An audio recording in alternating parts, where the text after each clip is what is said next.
નમસ્કાર, weather analysis સાથે હું છું પાયલ અને ગુજરાત ઉપરથી ભયાનક વરસાદનો રાઉન્ડ જે છે એ પૂરો થયો એટલે કે સિસ્ટમ હતી એ સિસ્ટમ ધીરે ધીરે આગળ વધી હજુ પણ અનેક વિસ્તારો એવા છે જ્યાં છૂટાછવાયા વરસાદની આગાહી છે। જો કે આ આખું અઠવાડિયું છે જ્યાં 4-5 દિવસ છે ત્યારે સામાન્ય મધ્યમ વરસાદ પડવાનો છે, ક્યાંય વરસાદ તૂટી નથી પડવાનો। બધા જ વિસ્તારોમાં જ્યાં વરસાદ પડશે ત્યાં છૂટો છવાયો મધ્યમ ગાજવીજ સાથે વરસાદ પડે તેવી સંભાવના છે।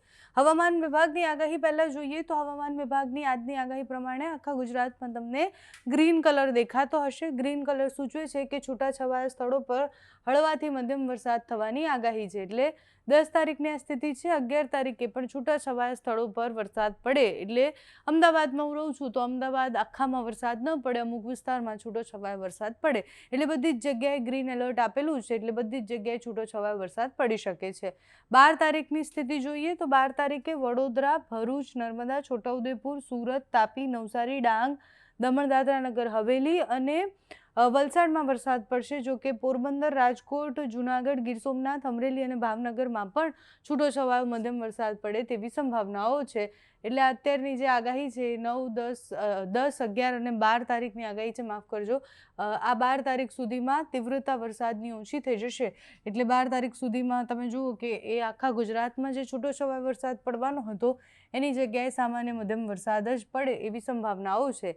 એકવાર વિંડી પણ જોઈએ આપણને ખબર પડે કે આપણે જે સિસ્ટમની વાત કરતા હતા એ સિસ્ટમ જુઓ તમે કે ધીરે ધીરે આગળ વધી ગઈ, હવે ઉપરના પ્રદેશો ઉપર જાય છે। જ્યારે આપણે ઉપરના વેસ્ટર્ન ડિસ્ટર્બન્સની વાત કરીએ તો વેસ્ટર્ન ડિસ્ટર્બન્સની સિસ્ટમો પણ સતત બની રહી હતી, બંગાળની ખાડી પણ એક્ટિવ હતી અને ત્યાં પણ હલચલ હતી, એના કારણે પણ બહુ બધા વિસ્તારોમાં વરસાદ પડ્યો। પણ ગુજરાતની આસપાસ હવે ક્યાંય ભારે વરસાદ નથી દેખાઈ રહ્યો। પ્રશ્ન એ આવે છે કે કચ્છ, દેવભૂમિ દ્વારકા, જામનગર આ પટ્ટો જ્યાં વરસાદ નથી પડ્યો એ ક્યારેક કવર થશે તો ટૂંક સમયમાં જે નવો વરસાદનો રાઉન્ડ આવશે એ આખા ગુજરાતમાં સાર્વત્રિક વરસાદ લઈને આવે એવી સંભાવના છે અને એ 16 તારીખની આસપાસથી 15-16 તારીખની આસપાસથી નવો રાઉન્ડ શરૂ થશે। એ અઠવાડિયા સુધી ચાલશે રાઉન્ડ અને એ 16 તારીખથી લઈ અને જે વરસાદ પડવાનો છે આખા ગુજરાતમાં એ સાર્વત્રિક હશે, એ જેટલા વિસ્તારો બાકી છે એને પણ કવર કરી લેશે।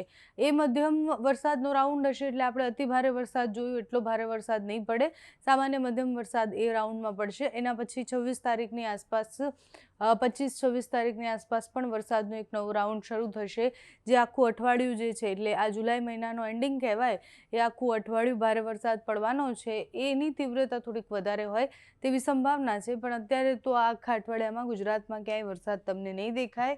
મહારાષ્ટ્રમાં પણ જે ખૂબ વધારે વરસાદ પડ્યો એનાથી તમને દેખાતું હશે કે થોડી શાંતિ મળવાની છે। આખા ગુજરાતમાં જ્યાં પણ પડશે ત્યાં છૂટોછવાયો સામાન્ય મધ્યમ વરસાદ પડશે।